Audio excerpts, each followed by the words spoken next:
अस्सलाम वालेकुम dear students. आज हमने पढ़ना है अपना नेक्स्ट टॉपिक। हमने अपना चैप्टर नंबर 4 स्टार्ट किया हुआ था। हम पढ़ रहे थे सेल साइकिल के बारे में। तो आज का जो हमारा टॉपिक है वो है सिग्निफिकेंस ऑफ माइटोसिस। तो इससे पहले अगर हम बात करें लास्ट लेक्चर की, तो लास्ट लेक्चर में हमने क्या पढ़ा था कि माइटोसिस हमारे पास क्या होता है। तो हमने देखा कि माइटोसिस हमारे पास सेल डिवीजन की एक ऐसी टाइप है जिससे हमारे पास जो है वो सेल क्या होते हैं, डिवाइड होते हैं। यानी एक सेल से 2 सेल्स बनते हैं, 2 से 4 बनते हैं, 4 से 8 बनते हैं, 8 से 16 बनते हैं। ठीक है, तो ये हमने डिस्कस किया था कि किस तरह से जो है वो सेल जो है वो डिवाइड होते हैं। तो आज के लेक्चर में हमने देखना है कि माइटोसिस की जो सिग्निफिकेंस है यानी सेल डिवीजन इतनी ज़्यादा ज़रूरी क्यों है। तो वो आज हम इनकी सिग्निफिकेंस को देखेंगे कि सेल डिवीजन जो है वो इतनी ज़्यादा इम्पोर्टेंट क्यों है, उसकी सिग्निफिकेंस क्या क्या है। तो आज हमने देखना है कि माइटोसिस की जो सिग्निफिकेंस है वो क्या क्या है। ठीक है, फर्स्ट हमारे पास क्या है, ग्रोथ। तो अगर हम बात करें ग्रोथ की, तो किसी भी लिविंग ऑर्गेनिज्म की जो ग्रोथ है वो सारी की सारी किस पे डिपेंड करती है, माइटोसिस पे डिपेंड करती है। मैंने आपको पहले भी बताया कि हमारे पास क्या होता है कि जब भी कोई लिविंग बॉडी जो है वो बन रही होती है, ठीक है, तो उस बॉडी के अंदर जो है उसकी जो डिवीजन है वो एक सिंगल सेल से होती है, जो कि हमारे पास क्या होता है, जाइगोट। यानी मैंने आपको क्या बताया था कि हमारे पास एक मेल सेल होता है, ठीक है, और दूसरा हमारे पास फीमेल सेल होता है, ठीक है, जिसको हम क्या कहेंगे, एग सेल। क्लास जब ये दोनों कंबाइन करते हैं तो हमारे पास क्या बनता है, जाइगोट, जो कि हमारे पास क्या है, एक सिंगल सेल है। ठीक है, कि यानी अगर हम बात करें किसी भी ह्यूमन की बॉडी की, जब वो बॉडी जो है वो बनना स्टार्ट होती है तो उस बॉडी के अंदर जो है वो हमारे पास एक सिंगल सेल होता है जिसको हम किसका नेम देते हैं, जाइगोट। और होता क्या है कि जब ये जाइगोट हमारे पास डिवाइड होता है, यानी फॉर एग्जांपल ये एक सेल है, जब ये सेल 2 सेल्स में डिवाइड होगा, 2 के बाद 4 में डिवाइड होगा, ठीक है, यानी जब ये सेल माइटोसिस के जरिए डिवाइड होते रहते हैं तो तब हमारी जो बॉडी है वो क्या करती है, ग्रो करती है। तो सबसे पहले अगर हम बात करें तो फर्स्ट जो हमारे पास सिग्निफिकेंस है वो हमारे पास क्या है, ग्रोथ। तो ग्रोथ में हमारे पास क्या होता है, increase in size of an organism, कि यानी हमारे पास जो ऑर्गेनिज्म है उसका क्या इंक्रीज होता है, साइज इंक्रीज होता है। ठीक है, फॉर एग्जांपल हमारे पास एक यानी बेबी जो है वो बिल्कुल छोटा सा एक बेबी होता है, ठीक है, और उसके अंदर एक सिंगल सेल होता है। जैसे जैसे वो सेल जो है वो माइटोसिस के जरिए डिवाइड होता है तो हमारे पास जो एक बेबी है वो अडल्ट में जो है वो क्या होना शुरू कर देता है, ग्रो करना शुरू कर देता है। ठीक है, with the help of mitosis. यानी जब माइटोसिस होती है, सेल डिवाइड होते हैं, तो तब वो जो ऑर्गेनिज्म है वो क्या करना शुरू कर देता है, ग्रो करना शुरू कर देता है। तो सेकंड हमारे पास क्या है, increase number of cells. First तो हमारे पास ऑर्गेनिज्म का साइज इंक्रीज होता है, सेकंड हमारे पास क्या होता है कि नंबर ऑफ सेल्स जो हैं उनमें भी क्या होती है, इंक्रीज होती है, यानी वो भी बढ़ते हैं। ठीक है, और वो किस वजह से बढ़ते हैं, हमारे पास माइटोसिस की वजह से। जब माइटोसिस क्या करता है, सेल डिवीजन करता है, तो यानी बॉडी के अंदर जो सेल्स है वो भी क्या होते हैं, डिवाइड होते हैं। उसके बाद अगर हम बात करें in mitosis, one cell divided into 2 identical daughter cell. जैसे कि हम पहले भी डिस्कस कर चुके हैं कि एक हमारे पास पेरेंट सेल होता है, ठीक है, जब माइटोसिस होती है तो वो पेरेंट सेल जो है वो 2 डॉटर सेल्स के अंदर जो है वो क्या हो जाता है, डिवाइड हो जाता है। यानी जैसी कैरेक्टरिस्टिक्स जो है वो पेरेंट्स की होंगी, वैसे ही कैरेक्टरिस्टिक्स हमारे पास किसकी होंगी, डॉटर सेल्स की होंगी। ठीक है, यानी आइडेंटिकल जेनेटिकली जो है वो क्या होते हैं, सेम होते हैं। उसके बाद new sales increase in the body. जैसे कि मैंने आपको पहले भी बताया कि बॉडी के अंदर डिफरेंट सेल्स होते हैं, ठीक है, और वो सेल किस वजह से बनते हैं, with the help of mitosis. यानी माइटोसिस जब यानी माइटोसिस का प्रोसेस होता है, सेल्स डिवाइड होते हैं, तो हमारी बॉडी के अंदर जो सेल्स हैं न्यू सेल्स बनते हैं, ठीक है, जो कि डिफरेंट फंक्शंस को क्या करते हैं, परफॉर्म करते हैं। तो यहाँ तक समझ आ गई, ये हमारे पास माइटोसिस की फर्स्ट सिग्निफिकेंस थी जी। तो नेक्स्ट हमारे पास जो सिग्निफिकेंस है माइटोसिस की, वो हमारे पास क्या है, सेल रिप्लेसमेंट। यानी अगर हम बात करें हमारी बॉडी के अंदर जो है वो ओल्ड सेल्स होते हैं या फिर डेड सेल्स होते हैं, ठीक है। जब बॉडी के अंदर डेड सेल्स होते हैं तो उनकी जगह जो है वो हमारे पास जो न्यू सेल्स हैं वो रिप्लेस हो जाते हैं, यानी वो प्लेस हो जाते हैं, ठीक है।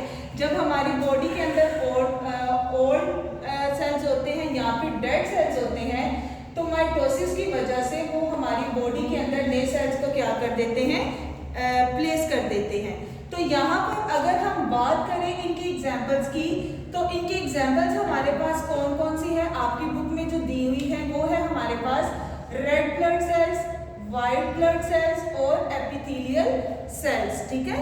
यानी हमारी बॉडी के अंदर क्या प्रेजेंट होता है, ब्लड होता है, और उस ब्लड के अंदर जो है वो डिफरेंट सेल्स प्रेजेंट होते हैं, ठीक है। अब यहाँ पर देखिए कि मैंने आपको पहले भी बताया था कि हमारे पास जो रेड ब्लड सेल्स होते हैं, ठीक है, इनका जो लाइफ स्पैन होता है वो कितने डेज क्या होता है, 120 डेज। 120 डेज के बाद जो है वो हमारे जो रेड ब्लड सेल्स होते हैं उनकी डेथ हो जाती है, ठीक है। और इनकी जगह जो है वो न्यू जो हमारे पास सेल्स होते हैं उनको प्लेस करवाया जाता है, रिप्लेस करवाया जाता है, ठीक है। उसके बाद हमारे पास जो वाइट ब्लड सेल्स होते हैं, अगर हम इनके लाइफ स्पैन की बात करें तो ये 40 डेज के बाद जो है ये क्या हो जाते हैं, ओल्ड सेल्स हो जाते हैं या फिर डेड हो जाते हैं, जिसकी वजह से इनको दोबारा से जो है वो क्या करवाया जाता है, न्यू सेल्स में तब्दील करवाया जाता है, ठीक है। उसके बाद एपिथेलियल सेल्स की बात करें तो एपिथेलियल सेल्स यानी हमारे जो स्किन के सेल्स होते हैं, ठीक है। अब स्किन के सेल्स जो है वो क्या होते हैं, फॉर एग्जांपल अगर हम बात करें कि जब भी हम हैंड वॉश करते हैं या फिर हम अपने स्किन को जो है वो रब करते हैं, तो यानी बहुत ज़्यादा अमाउंट में जो है वो सेल जो है वो बॉडी से क्या हो जाते हैं, गिर जाते हैं। तो यानी ये सेल्स जो है स्किन के सेल्स जो है वो न्यू बनते रहते हैं, ठीक है। इनकी जो डिवीजन है वो होती रहती है, तो वो किस वजह से होती है, माइटोसिस की वजह से, ठीक है। अगर फॉर एग्जांपल बॉडी के ऊपर कोई कट लग जाता है, कोई वाउंड बन जाता है, तो कुछ देर के बाद आप देखते हैं कि आपकी स्किन जो है वो दोबारा से जो है वो रीन्यू हो जाती है। तो वो किस वजह से होता है, बॉडी के अंदर जो है वो माइटोसिस का प्रोसेस जो है वो परफॉर्म होता है, जिसकी वजह से हमारी जो स्किन के सेल्स हैं वो दोबारा से नए बन जाते हैं। उसके बाद अगर हम बात करें थर्ड सिग्निफिकेंस की, तो थर्ड सिग्निफिकेंस हमारे पास क्या है, रीजनरेशन, ठीक है। अब अगर हम बात करें रीजनरेशन की, तो रीजनरेशन का क्या मतलब है, फॉर एग्जाम्पल अगर बॉडी का कोई पार्ट जो है वो रीग्रो हो जाता है यानी लॉस्ट हो जाता है या फिर डैमेज हो जाता है, ठीक है। तो माइटोसिस के अंदर ये एबिलिटी होती है कि वो उस बॉडी पार्ट को दोबारा से क्या करवा सकते हैं, डिवीजन करके, सेल को डिवाइड करके दोबारा से रीजनरेट करवा सकते हैं। तो यहाँ पर हमारे पास एग्जाम्पल उन्होंने दी है स्टारफिश की। तो यहाँ पर देखिए ये हमारे पास एक स्टारफिश है, ठीक है। यहाँ पर देखिए उसका जो एक आर्म है वो क्या हुआ है, ब्रोकन हुआ है, ठीक है। तो कुछ देर के बाद, कुछ डेज के बाद अगर हम देखें तो माइटोसिस की वजह से हमारे पास जो स्टारफिश है वो दोबारा से उसका जो आर्म है वो क्या हो जाएगा, रीजनरेट हो जाएगा, ठीक है। ये किस वजह से होगा, माइटोसिस की वजह से, ठीक है। यानी माइटोसिस जो है वो सेल्स को डिवाइड करता रहता है, रीजनरेट करता रहता है, ठीक है। नेक्स्ट हमारे पास क्या है, एसेक्सुअल रिप्रोडक्शन। अगर हम बात करें रिप्रोडक्शन की, तो रिप्रोडक्शन हमारे पास एक ऐसा प्रोसेस होता है जो कि लिविंग ऑर्गेनिजम्स के अंदर होता है, और लिविंग ऑर्गेनिज्म अपने जैसे नए ऑर्गेनिजम्स को क्या करते हैं, डेवलप करते हैं, प्रोड्यूस करते हैं। उसके बाद अगर हम बात करें एसेक्सुअल की, तो एसेक्सुअल रिप्रोडक्शन हमारे पास रिप्रोडक्शन का एक ऐसा मेथड है जिसमें हमारे पास मेल और फीमेल का कॉन्सेप्ट नहीं होता। सेक्सुअल में हमारे पास ओनली वन पेरेंट जो होता है वो क्या होता है, इन्वॉल्व होता है और उससे जो है वो नए ऑर्गेनिजम्स की क्या होती है, रिप्रोडक्शन होती है। तो यहाँ पर उन्होंने हमें एग्जाम्पल दी है किसकी, हाइड्रा की। हाइड्रा हमारे पास एक टाइनी जो है वो फ्रेश वाटर एनिमल है जो कि ज़्यादातर पॉन्ड्स और लेक्स में पाया जाता है, ठीक है। अब यहाँ पर देखिए कि ये किस तरह से रिप्रोड्यूस करते हैं। तो यहाँ पर देखिए हमारे पास क्या है, हाइड्रा रिप्रोड्यूस बाय बडिंग। अब उस प्रोसेस को हम क्या नाम देंगे, बडिंग का, ठीक है। अब बडिंग हमारे पास एक ऐसा प्रोसेस है, ठीक है। अब यहाँ पर देखिए ये आपको एक ऑर्गेनिज्म नजर आ रहा है, ठीक है, यानी हाइड्रा। अब इसकी बॉडी के ऊपर जो है वो आपको अपेयर बर्ड यानी बर्ड बना हुआ नजर आएगा।